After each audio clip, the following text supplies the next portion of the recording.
Two Ohio GOP lawmakers are proposing an annual state holiday in honor of Trump. Two Ohio Republican state lawmakers want to designate June 14 as an annual state holiday honoring former President Donald Trump. In a memo sent last week to members of the Ohio State House GOP reps, Jon Cross and Reggie Stoltz has called on their colleagues to co-sponsor their bill, which looks to declare June 14, Trump's birthday, as President Donald J. Trump Day. The pair wrote that Trump, against great odds, accomplished many things that have led our nation to unparalleled prosperity.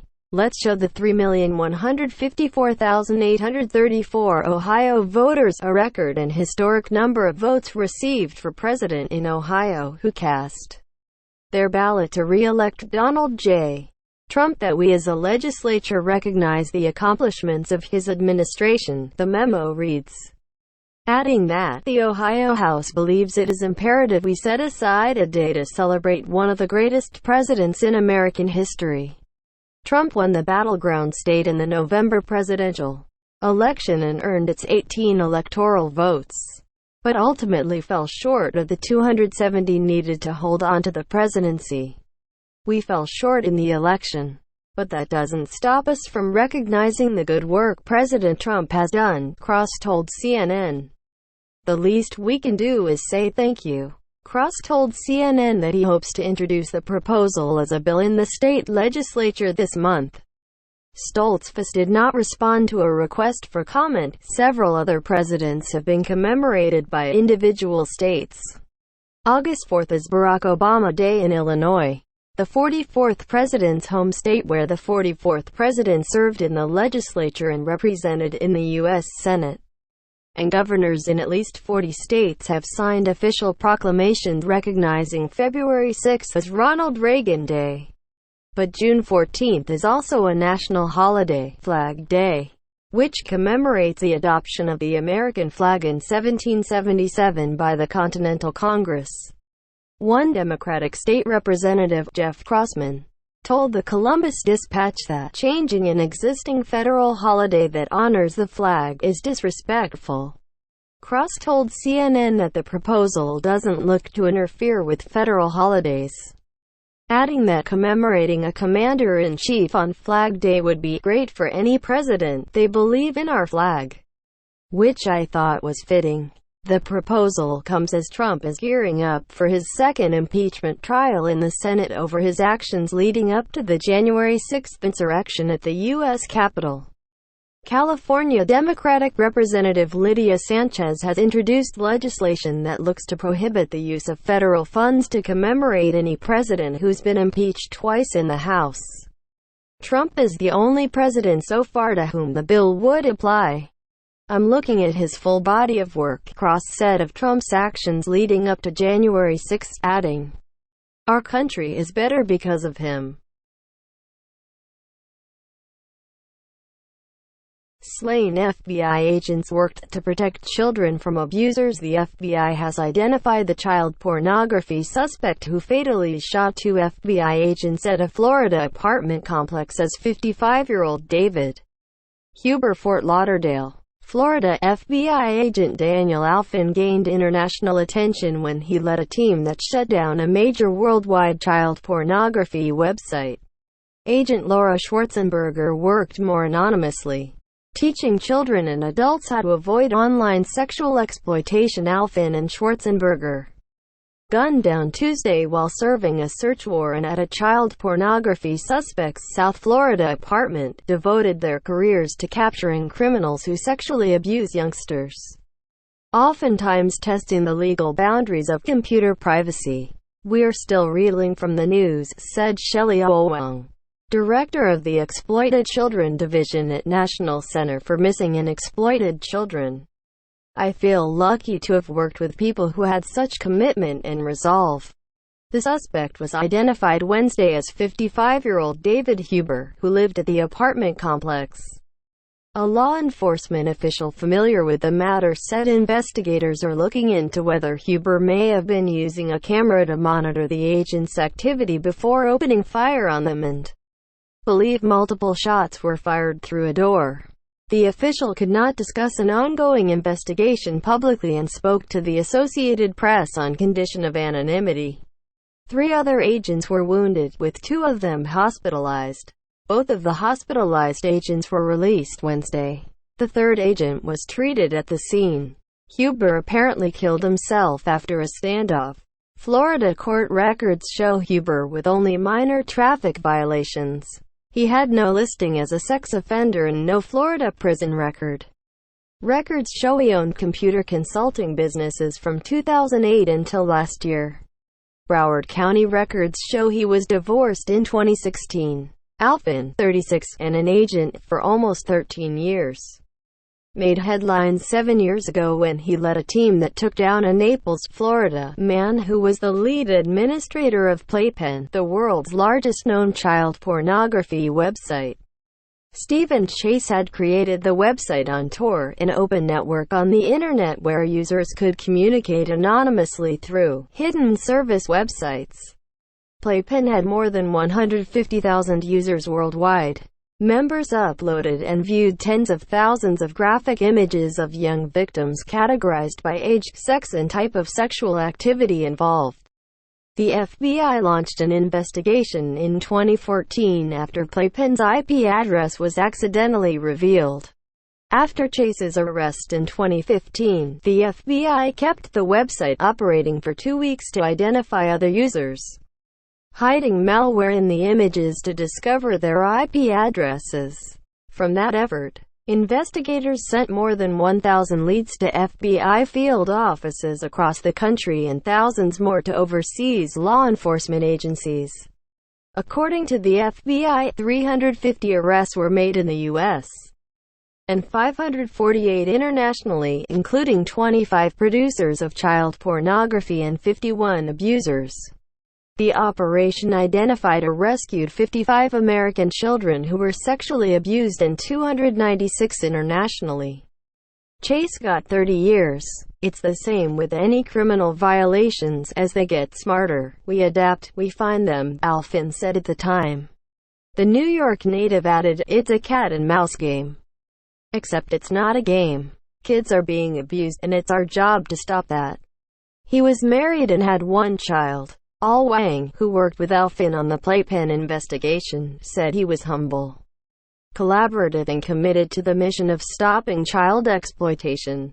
Dan was unwavering and had steadfast resolve to try and locate and rescue as many children that were being abused as he could, Al Wang said. It was never about ego or credit or anything like that. He was just a really selfless and collaborative individual.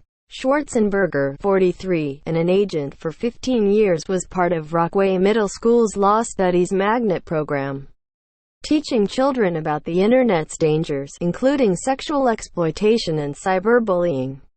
She would always say, "I feel that coming here and talking about the hard stuff means that I won't see you guys on my end," the Miami school said about the Pueblo, Colorado native in a statement. Al Wang said Schwarzenberger was a wonderful collaborator, who always shared any information about her cases that could be helpful to the center. Laura was committed to seeing that through and to get that information entered in so those children could be helped, Al Wang said. In 2018, Schwarzenberger, a married mother of 2, did a TV interview where she discussed computer sexploitation, where hackers claim that they have used a person's computer camera to video record them watching pornography or naked. They threaten to send the video to spouses, relatives, and friends if the person doesn't pay extortion. Sometimes they'd have hacked into the victim's computer and found sexually explicit images. It is very traumatizing for the victim, Schwarzenberger told WPEC-TV. Their reputation is on the line. Attempts to reach the agents' families Wednesday were not immediately successful. QAnon shaman, rioter should be given organic food while in jail after going on hunger strike. Federal judge says U.S. Capitol rioter and so-called QAnon shaman Jacob Chansley should be given organic food while in a Washington, D.C. jail, a federal judge said Wednesday. after Chansley went on an apparent hunger strike last week, claiming non-organic food was against his religion and sickened him. D.C. District Court Judge Royce Lamberth decided the accommodations could be made for Chansley because he had been fed organic food in detention in Arizona, and arguments about his adherence to shamanism were enough to also convince the judge. Chansley hasn't eaten since last Monday, his attorney said. My client made it clear that while he did not oppose fasting, he was not in position to put into his body things that shamanism believes to be impure. Things that suck the life out of your body, Chansley's lawyer Al Watkins said in court Wednesday afternoon. Earlier this month, a federal judge decided Chansley, the man seen in photos dressed in horned fur headdress and face paint inside the U.S. Capitol during the January 6 riot, would remain in jail as he awaits trial, after the Justice Department portrayed him as a particularly belligerent leader among the rioters. Debate over access to organic meals in court. A person representing the Washington jail said Wednesday that it would be difficult to accommodate Chansley because organic meals were not available through any contracted food providers to the jail. The jail had also found no research to show that an organic diet was a tenet of shamanism. The D.C. jail had denied Chansley's request on Tuesday to eat only organic food, after he was moved to Washington, D.C., to face his charges. The jail's general counsel Eric Glover found Chansley wasn't able to name a religious need for organic food.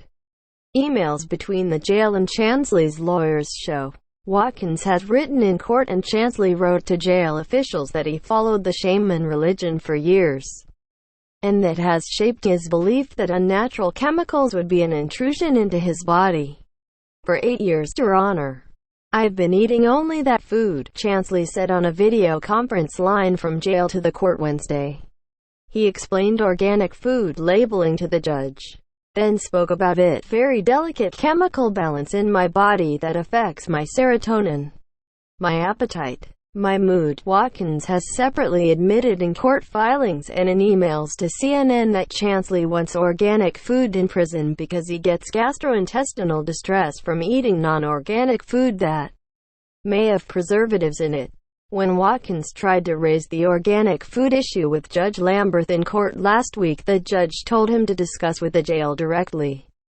Watkins didn't push for Chansley's release from jail at the hearing Wednesday, though he had asked for it as part of a motion for sustenance.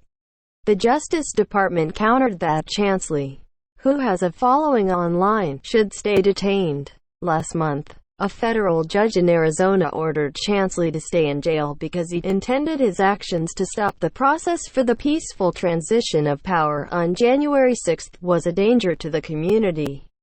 Could easily flee because he's virtually unrecognizable without his animal fur headdress costume, and because the judge did not believe he would follow the court's orders for him to face his charges.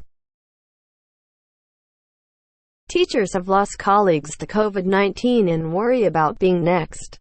But they say, no one's listening were it not for the health benefits. Amy Gotro says she would have already resigned from her job as a special education teacher in Kennesaw, Georgia, ever since her school district announced a return to in-person classes last October. The 26-year-old has been frustrated by the decisions made by local and state leaders. She was angry that she wasn't given an option to continue working remotely, despite being the primary caregiver for a mother with lung cancer.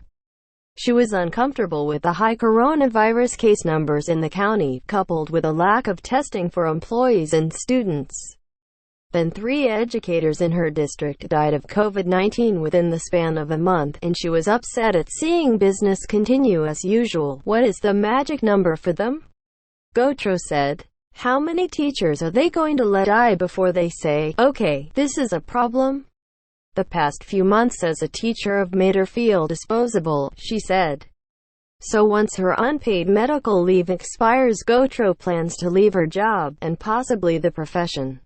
Though cases of teachers quitting over COVID-19 concerns are rare, Gotro isn't alone in feeling expendable. In districts around the country, several teachers who spoke to CNN reported being at their wits' end.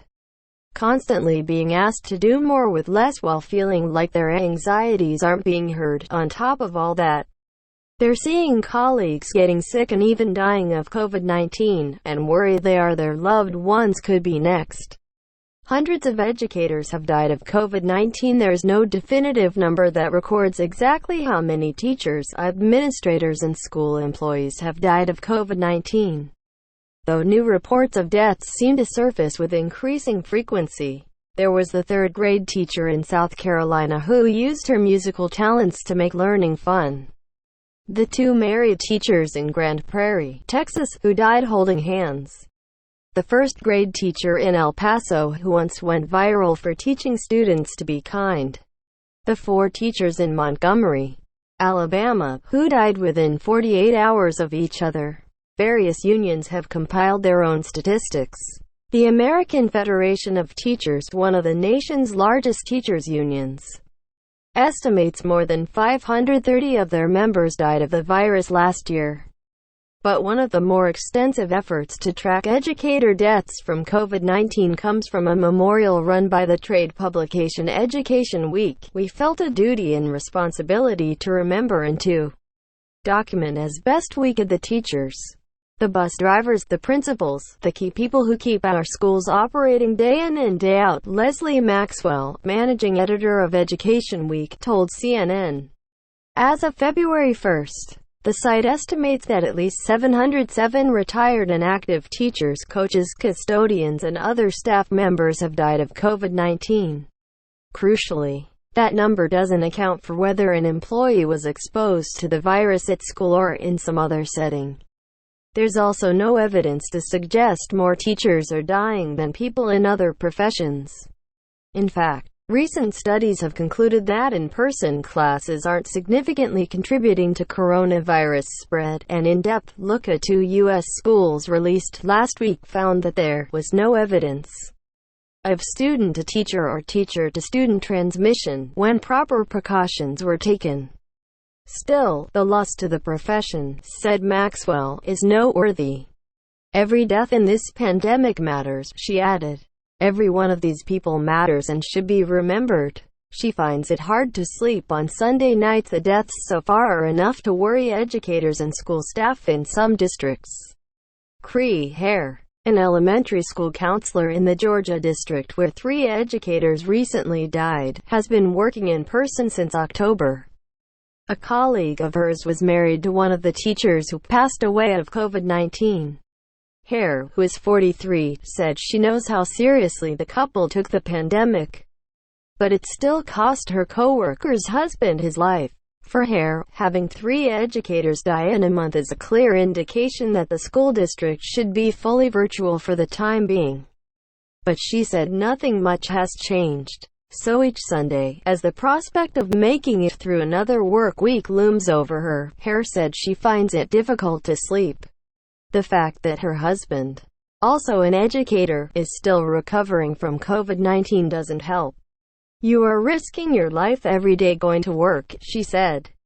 I don't feel like people have compassion towards that or if they truly understand that that is what we do. She's mourning her colleague's death for Isabel Alvarado Vasquez, a second-grade teacher in San Antonio, Texas. The loss has hit close to home.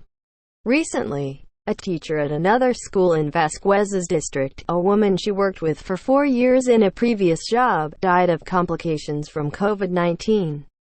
Losing a colleague to the virus encapsulates many of the safety concerns that Vasquez and her co-workers have been feeling in recent weeks. What made her life any less than any of these huge companies that are having their employees work from home? Vasquez asked. Why are we so insignificant? The Texas school district where Vasquez works has been conducting in-person classes since September. Parents could choose whether their child attended virtually or in person, but teachers weren't given an option. They had to report to the building.